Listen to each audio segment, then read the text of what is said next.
Halo, ketemu lagi dengan saya pada kuliah struktural Jabar. Jika pada video-video sebelumnya kita sudah belajar tentang sistem matematika dengan satu operasi, terutama sistem matematika yang spesial yang kita namakan grup. Kali ini kita akan belajar sistem matematika dengan dua operasi, yaitu grup yang diberikan satu buah operasi lagi, ya, dan akan kita namakan sebagai gelanggang, atau dalam bahasa Inggris kita namakan ring. Jadi bukan cincin ya, tapi lebih kita terjemahkan sebagai gelanggang. Oke, kita tinjau kembali himpunan-himpunan bilangan bulat, bilangan real, sama matriks 2x2. Oke, di bilangan bulat kita mengenal operasi tambah, kurang, kali, maupun bagi, ya. Tapi sebenarnya penjumlahan oke, karena bilangan bulat kalau dijumlahkan tetap bilangan bulat. Kurang oke, bilangan bulat dikurangi bilangan bulat hasilnya bilangan bulat. Dikali juga oke, tapi tidak dengan pembagian, ya. Misal 2 dibagi 5 tidak lagi bilangan bulat, tapi sudah kita namakan bilangan rasional. Sementara di bilangan real itu semua oke, ya. Bagaimana dengan matriks? Di matriks penjumlahan dan pengurangan oke. Matriks 2x2, ya, perkalian juga oke. Tapi pembagian tidak oke, ya, karena sebenarnya matriks A dibagi matriks B bisa kita terjemahkan sebagai matriks A dikali B inverse, ya. Dan matriks itu belum tentu punya inverse. Akibatnya ini. Oke. Tapi saya ingin tekankan bahwa operasi kurang dan operasi bagi mungkin tidak begitu penting, ya, karena bagi kita yang penting cuma dua operasi ini. Kenapa? Kalau 2 dikurangin 2 itu bisa kita tulis sebagai 2 tambah inverse 2. Oke. Jadi sebenarnya pengurangan itu adalah penjumlahan terhadap dengan inverse-nya. Oke. Jadi A kurang B itu sama dengan A ditambah inverse dari B. Oke. Hal ini mungkin mulai terlihat masuk akal di matriks 2x2, ya. Karena pembagian itu, andaikan matriksnya P inverse, pembagian itu tidak dikenal di matriks, ya. Makanya lebih kenal dengan dikalikan dengan inverse-nya, ya. Oke. Lebih abstrak lagi kalau kita bicara grup permutasi S3 dan kita punya dua permutasi,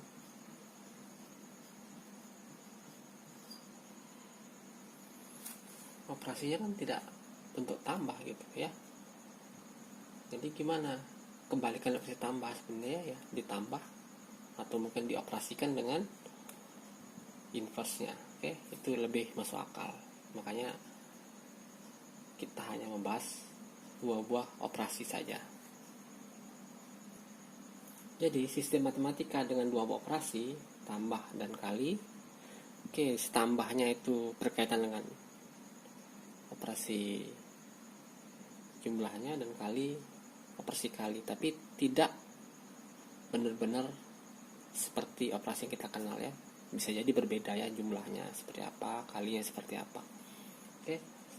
Ini sistem matematika dengan dua operasi ini kita katakan gelanggang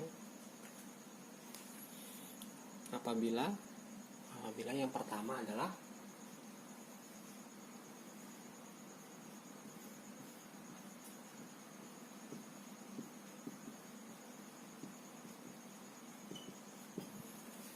S terhadap operasi jumlahnya itu membentuk suatu grup komutatif. Oke.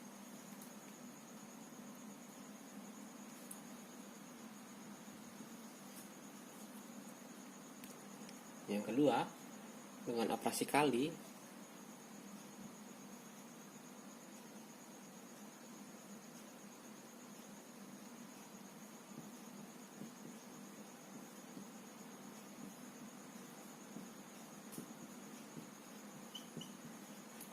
ya membentuk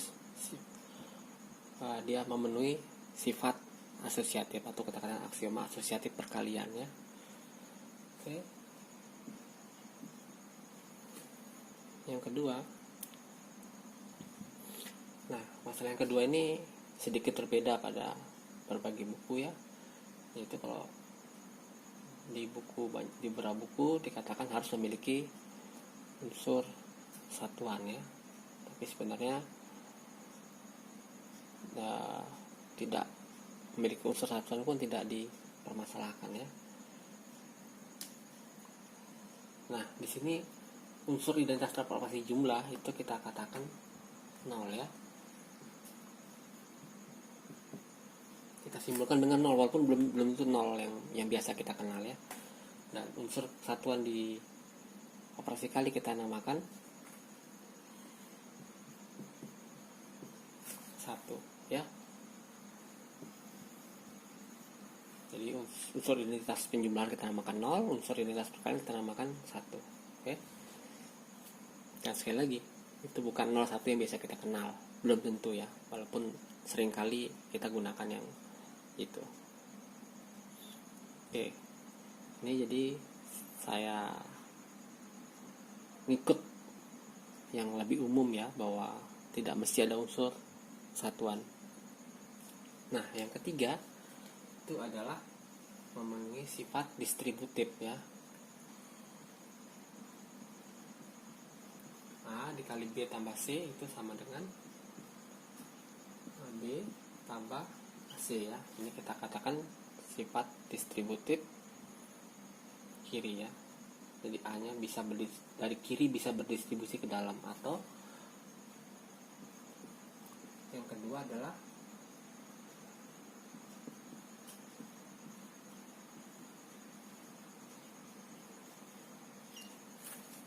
ini adalah distribusi kanan. Jadi C bisa berdistribusi ke dalam ini dari kanan ya.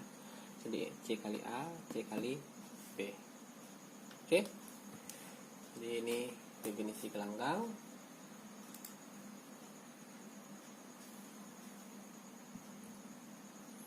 Nah, contohnya seperti apa? Ya. Yang paling terkenal adalah gelanggang bilangan bulat ya. Jadi kita punya gelanggang bilangan bulat Z dengan operasi tambah dan kali biasa, dia bentuk suatu gelanggang ya. Ya, kita sudah bahas di video sebelumnya bahwa ini terhadap operasi tambah Z itu bentuk grup komutatif ya. Terus asosiatif perkalian ya jelas ya, sudah dari dulu kita sudah tahu ya. Demikian juga sifat distributif kiri dan kanan juga jelas ya. Oke. Jadi Z membentuk gelanggang. Yang lain adalah R ya. Bilangan real atau bilangan nyata dengan operasi tambah dan kali biasa juga membentuk gelanggang ya. Ya. Saya kira kalian semua bisa lihat bahwa memenuhi semua sifat ini ya. Oke. Matriks 2 kali 2 atau matriks berapa kali berapa juga ya.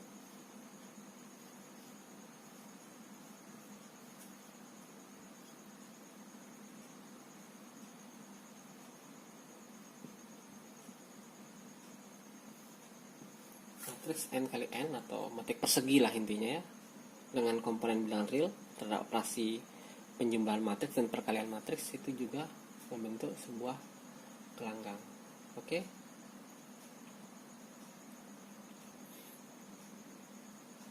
Dan yang menarik lagi adalah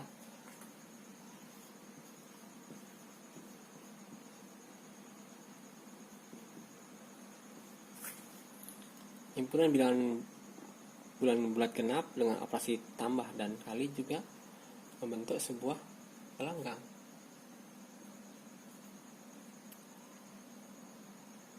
Oke. Sudah jelas dia grup dan bersifat asosiatif dan juga bersifat distributif kiri dan kanan. Oke. Nah, ini menariknya ini adalah ini tidak punya unsur identitas perkalian ya, tidak punya unsur satu ya, karena identitasnya kan satu kalau dibilang bulat ya.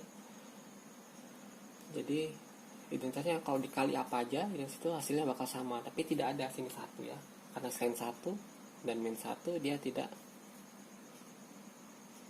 ya bukan min 1 ya, selain 1 dia tidak dikalikan dengan unsur lain, itu tidak mungkin tetap unsur tersebut ya. Jadi di sini 1 tidak ada di sini ya. Jadi kalau kita menggunakan definisi yang biasa, yang lebih umum, maka 2Z terhadap operasi tambah dan kali bilangan bulat itu membentuk sebuah gelanggang. Tapi kalau kita menggunakan definisi yang lebih ketat bahwa harus ada unsur satuan, maka 2Z bukan sebuah gelanggang. Oke. Tapi kita akan gunakan definisi yang lebih umum. Oke. Nah, Z, 2Z itu adalah subset dari gelanggang R ya. Dan akibatnya ini seperti di grup kita namakan subgrup, maka di sini adalah subgelanggang dari R. Z subgelanggang dari R, 2Z juga subgelanggang dari R, dan 2Z subgelanggang dari Z juga. Oke. Tapi pada pembahasan gelanggang, subgelanggang itu tidak begitu menarik ya. Subgelanggang itu apa sih ya? Intinya subhimpunan dari suatu gelanggang dengan operasi yang sama, dia bentuk juga sebuah gelanggang ya. Tapi di gelanggang, subgelanggang tidak begitu menarik ya. Kita lebih tertarik membicarakan yang namanya ideal. Apa itu ideal nanti kita bahas di video selanjutnya. Oh iya, saya lupa. Ini semua gelanggangnya itu jumlah anggotanya tak hingga. Oke. Ada juga gelanggang yang jumlah anggotanya berhingga, yaitu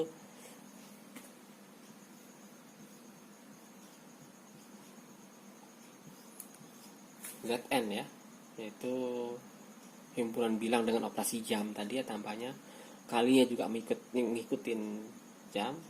Jadi misal Zn itu adalah 8 gitu, maka 7 kali 6 adalah 42, dan 42 itu kalau dibagi oleh 8 sisa 2, akibatnya 7 kali 6 itu sama dengan 2 ya. Jadi kalau operasi kali gitu, T juga bentuk suatu gelanggang. Oke.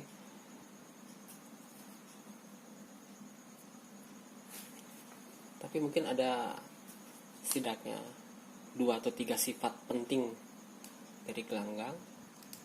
Itu unsur identitas penjumlahannya yang tadi kita definisikan sebagai 0 dikali unsur sembarang di gelanggang itu, oke, hasilnya harus sama dengan 0 ya.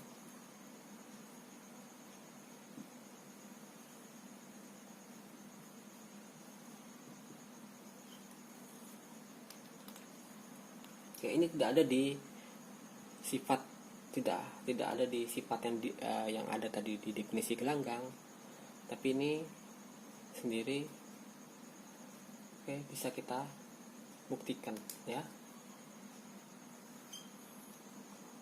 Yang pertama, 0 kali A kan bisa ditulis sebagai 0 tambah 0 dikali A.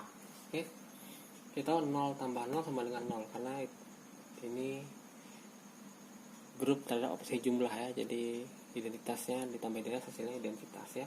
Dan ini sama dengan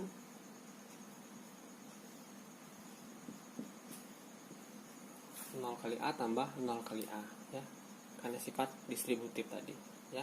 Jadi kita peroleh 0A itu sama dengan 0A tambah 0A. Oke. Nah, yang benar di sini kita 0A kan unsur di gelanggang, dan terhadap operasi jumlah dia punya inverse, berarti ini punya inverse dong. Jadi kita kalikan, kita jumlahkan dengan inverse dari masing-masing ruas ya. Jadi tambah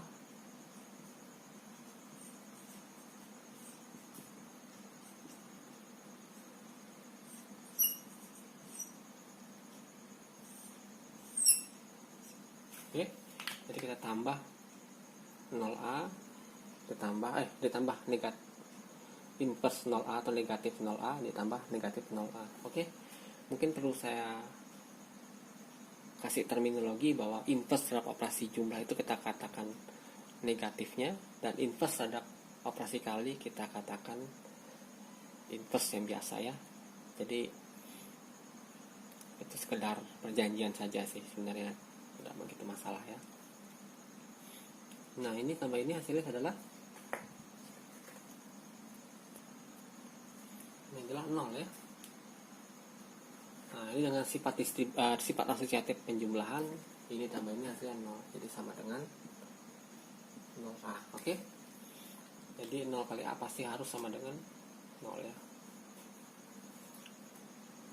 Dengan cara sama kita bisa buktikan A kali 0 juga hasilnya harus sama dengan 0. Silakan coba sendiri di rumah sebagai latihan. Oke. Sifat kedua adalah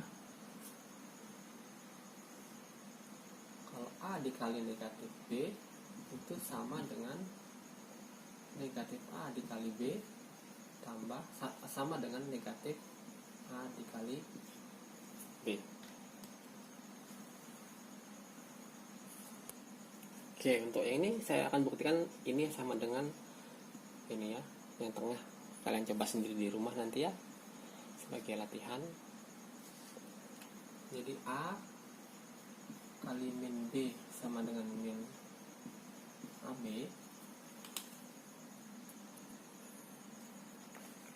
Nah ini sama aja, yang seperti harus menunjukkan bahwa A dikali min B tambah AB itu sama dengan 0. Oke. Dan berdasarkan sifat distributif A nya bisa keluar.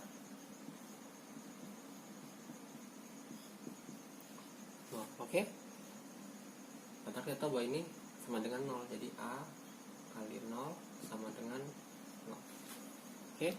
Jadi dari sifat A kali 0 sama 0 kita bisa tunjuk 0 nya kita ganti min B kali B, kemudian kita distributifkan dapat ini, kemudian akhirnya ujungnya dapat ini. Tinggal dibalik aja buktinya ya. Jadi ini hanya sekedar ilustrasi menunjukkan bahwa ini adalah pernyataan yang benar. Oke. Yang ketiga adalah min A dikali min B itu sama dengan AB.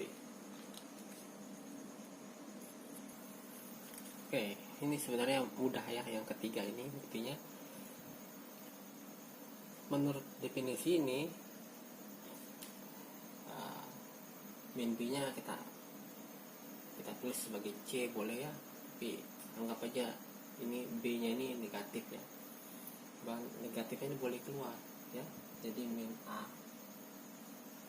kali min B itu berdasarkan ini sama dengan min dalam kurung A dikali min B. Oke. Ya, ingat kita pandangi sebagai tidak positif ya, sebagai bilangan positifnya ya. Oke, berdasarkan ini sama dengan ini, maka ini sama dengan yang dalam ini sama dengan min A B. Oke, tekan ini. Oke. Dan menurut definisinya ini, maka min AB adalah inverse dari min AB. Oke. Jadi ini adalah inverse dari min AB. Jadi ini ditambah min AB harus sama dengan 0.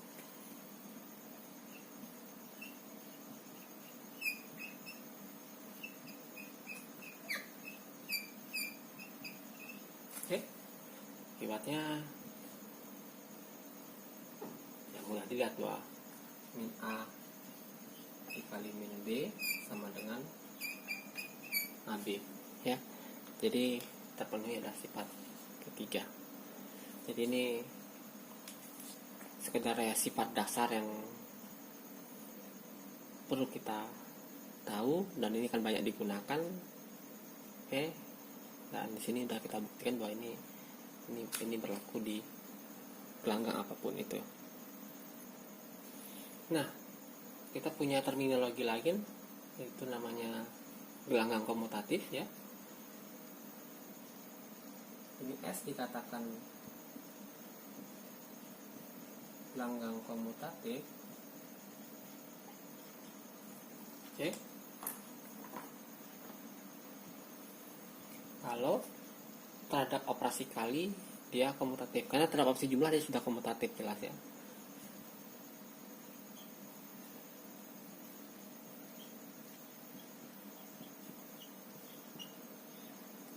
Oke, jadi kita katakan S gelanggang komutatif kalau terhadap operasi kali dia bersifat komutatif.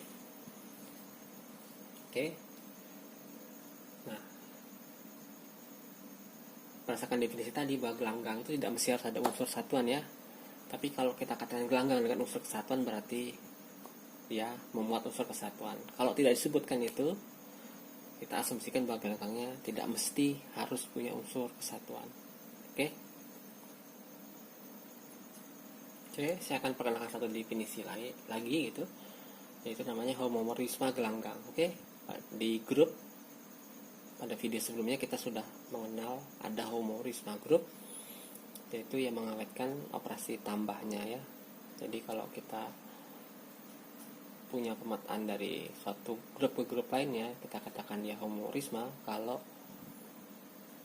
peta dari dua unsur itu ditambahkan, hasilnya akan sama dengan dipetakan dulu masing-masing A dan B nya baru dijumlahkan. Oke, hal itu juga berlaku di gelanggang ya. Jadi kalau kita punya F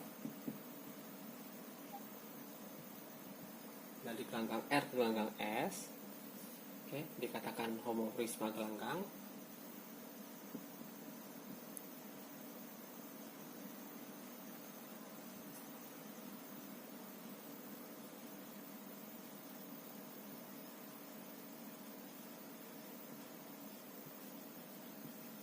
Kalau dia mengawetkan operasi di gelanggang itu, dalam artian kalau di grup tadi itu ada cuma satu operasi, kalau di gelanggang harus kedua operasinya. Jadi FA B, maaf ya, FA tambah B sama dengan FA tambah FB, dan FA kali B sama dengan FA dikali B. Ini adalah definisi homomorfisme gelanggang. Nah, sebuah contoh homomorfisme gelanggang adalah F dari Z ke, ya itu dipetakan A, dipetakan ke A mod N.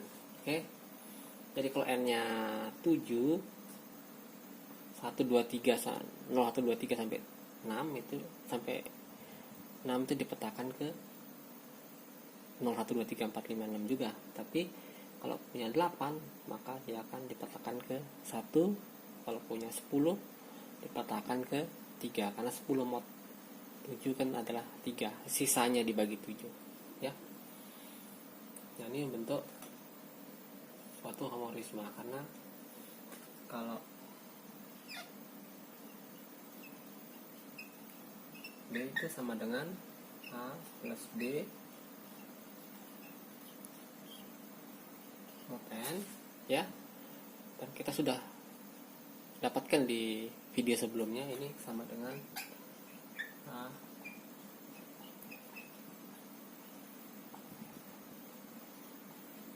ya. Hal serupa di perkalian, F AB sama dengan AB mod N sama dengan A mod N dikali B mod N.